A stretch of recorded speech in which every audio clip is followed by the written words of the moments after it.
houve o fim de um drama e, na verdade, o começo do outro. O que fazer com a criança, aquele menininho que começou com 7 anos na vida do crack, dominada pela droga? Esse menor foi encontrado no final de semana e, a partir de agora, eu pergunto, e aí? O que vai acontecer? Olha, você nos procurou, tá certo? Foi o primeiro jornal que focou o assunto, tá certo? Foi o nosso programa. Fizemos uma matéria especial durante o Sim News, o nosso jornal impresso na sexta-feira, e o garotinho foi encontrado nesse final de semana. Uma mulher que ouviu o nosso programa, telefonou a polícia. O garotinho é aquele que o Madalena comentou, é bem parecido com ele, que a família está aqui em frente à minha casa. Tá certo? A polícia foi rapidamente e acabou pegando o menininho e entregando para a família. Você está me ouvindo bem? Eu tô. Bom dia a todos, bom dia para a região. Então, sua Madalena, encontrou o Eric, né, graças ao Senhor Jesus Cristo, né, que nós estávamos muito preocupados com ele, e só que ele não se encontra em casa, ele não tá com a minha irmã, ele falou que ele não quer ficar com a minha irmã, e o conselheiro pegou ele e levou para um abrigo, e a gente não sabe que abrigo que ele se encontra. Até hoje a gente não tem informação dele, onde que ele se encontra, o que vai acontecer. Tudo que a minha irmã sabe é que amanhã eles vão ter uma audiência no fórum da vara da infância para decidir se ele vai para casa, Fundação Casa, ou se ele vai para o Renascer. É tudo que a gente sabe. Quer dizer, então, que no fundo, né, ele está bem encaminhado, porque eu tenho certeza que a sua irmã, né, vai entender que se ele fica na casa, ela já tá grávida agora, tá com problema na gravidez, não pode se locomover muito, né? A sua mãe também é uma senhora de idade, não pode ficar correndo atrás do menino. Então eu creio que ele recolhido a esse abrigo, ele vai estar sob proteção. E a partir daí eu creio que tem que ter um estudo em cima desse menino para dizer o seguinte, olha, o que nós podemos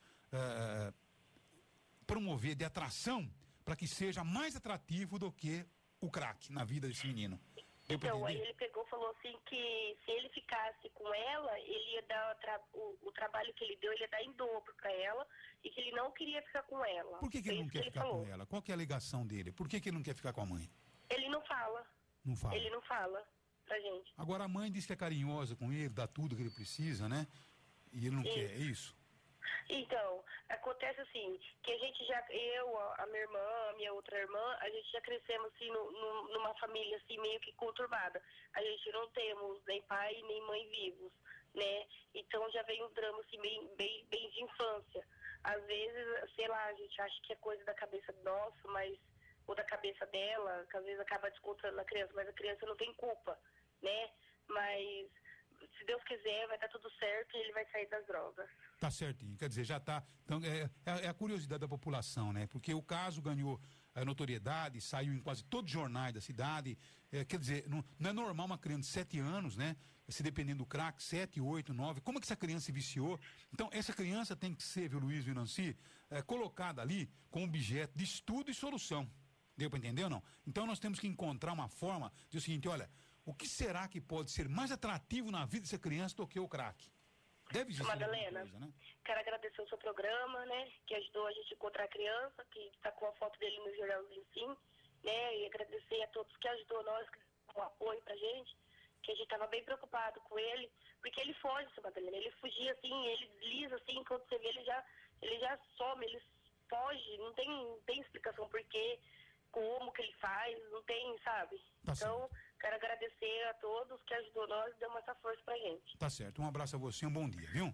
Obrigado, viu? São 8 horas agora, agora então o foco maior é o menino, tá certo? Porque eu gostaria, viu, Aninha, de acompanhar o processo, tá certo? Processo de cura, né? O processo de tratamento, o que vai ser feito, qual é o profissional que está trabalhando com ele, será que tem aí algum profissional que está nos ouvindo agora, tá certo? Que conhece a questão da criança, sabe que é importante para você, de repente, colocar no caminho correto uma criança que está totalmente perdida, tá certo? Num caminho totalmente conflitante. Então, de repente, aparece, viu, Nancy, uma pessoa que diz: Malena, eu tenho estudo, eu sei como fazer, ou pelo menos, né, tenho prática, como conduzir, para até auxiliar as pessoas, porque o poder público tem tanto trabalho que não dá para você fixar atenção de repente porque realmente num caso fica aí a curiosidade, né? Eu gostaria de saber, por exemplo, ela mesma disse que amanhã há uma audiência no juizado da Vara da Juventude, né, da Infância da Vara da Juventude. Então, nessa audiência que aí as coisas vão ser realmente encaminhadas, direcionadas. Então, a partir daí, como será esse encaminhamento? Como será o tratamento que esse menino receberá?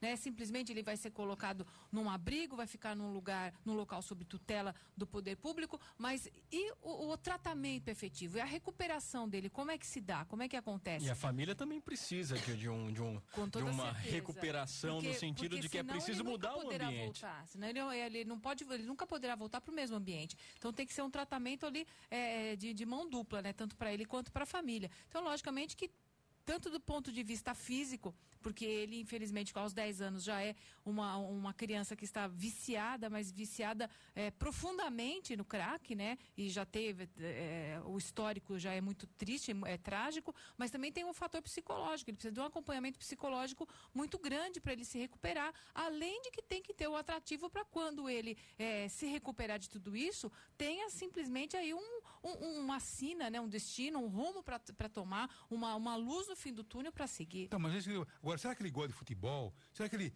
tem alguma coisa que possa atrair mais uma criança que o crack, a dependência do crack? Ele tem que esquecer isso, tá certo? Porque uma criança, ela é muito mais fácil de você recuperá-la, de você tratá-la, porque, logicamente, ela tem a possibilidade realmente de gostar de alguma coisa, de ter uma vocação ou de gostar. Então, é descobrir qual que é a sua verdadeira vocação, daquilo que realmente ele gosta, para poder afastá-lo do crack. Agora, não adianta aqueles tratamentos, né, superficiais. Faz de conta que a gente presta tratamento, mas sabe, se quiser, é ele que vai tentar, porque partindo de cima da sociedade para baixo não tem absolutamente nada sólido, não tem nada objetivo mesmo. Muitas vezes a justiça, né, as varas da infância, não tem tempo de cuidar de caso a caso. Então o que ela faz é adotar procedimentos padrão, né? Ou padrões, digamos assim. Agora, uma criança como essa, que ao ser reencontrada, apresenta resistência em voltar para sua casa, apresenta resistência em voltar, né, para sua mãe, que é, né, o local, a pessoa com a qual todo mundo se sente seguro, se ele tem essa resistência, então alguma coisa está errada realmente nesse processo, ou seja, o ambiente que ele está na sua casa, no seu bairro, na sua escola, não está sendo, né, bom para a formação desse menino. Então é importante tomar cuidado. A mãe, claro, não gostou dessa decisão, mas acho que a princípio, né, a justiça fez correto. Vamos tirar do ambiente, vamos ver o que nós vamos fazer, encontrar, dialogando com a família e com o menino, encontrar um caminho para ele. Agora, você tocou num assunto, viu, Luiz, muito interessante, que é o chamado atendimento padrão, né? Porque se você analisar bem, o corpo humano, ele é composto por um padrão, tá certo? E o padrão é coração, estômago, fígado, é um padrão orgânico, né? Agora, não dá para tratar de uma forma padronizada a questão psicológica, questão mental, porque cada cidadão é cada um. Reage de um jeito. É isso que eu digo a você. Por isso que eu digo a você que esses tratamentos padrões, isso não resolve nada, porque talvez, se a gente fizesse aqui um trabalho, quando surgisse uma coisa como essa, quantas crianças com 7, 8 anos são dependentes das drogas? Quantos profissionais que de repente têm aí um tratamento diferencial e ele tem condições de tratar cada pessoa de forma diferente, analisando o ambiente que ela vive, tá certo? O seu grau de entendimento. Então, foge do padrão. Então, porque ela tem tempo de trabalhar, vamos dizer, individualmente. Então, quem sabe, né? Tem tantos profissionais em Araraquara, São Carlos, de repente também não tem tantas crianças com 7, 8 anos que estão dependendo do crack. Tá certo? Então, quem sabe, se cada uma dessas crianças acabassem sendo aí adotadas por um profissional competente, quem sabe nós teríamos muito maior sucesso do que os chamados tratamentos padrões. Tá certo? Que não vai resultar em nada. Exatamente. Não adianta se apegar a questões superficiais, né? Olha, o menino, né, ficou sem videogame, como disseram nesse caso, brigou com o pai. Ninguém fica 4 dias fora de casa, 5, porque ficou sem videogame. Não é esse o problema. Isso aí, na verdade, é, né, a desculpa para todo um outro contexto, um contexto muito maior. Inclusive, conversando com o pessoal do Conselho Municipal Antidrogas, durante esse processo desse menino, o pessoal me dizia: olha, Luiz, converse com esse garoto, que você verá que ele não tem o mesmo comportamento de qualquer criança de 10 anos. Ele não é uma criança de 10 anos, né? Ele tem a idade fisiológica de 10 anos, mas ele tem um amadurecimento, por conta do contexto, muito mais avançado. Então ele não consegue, por exemplo, ficar numa sala de aula com as mesmas conversas das crianças de 10 anos. Ele precisa realmente de um tratamento diferenciado.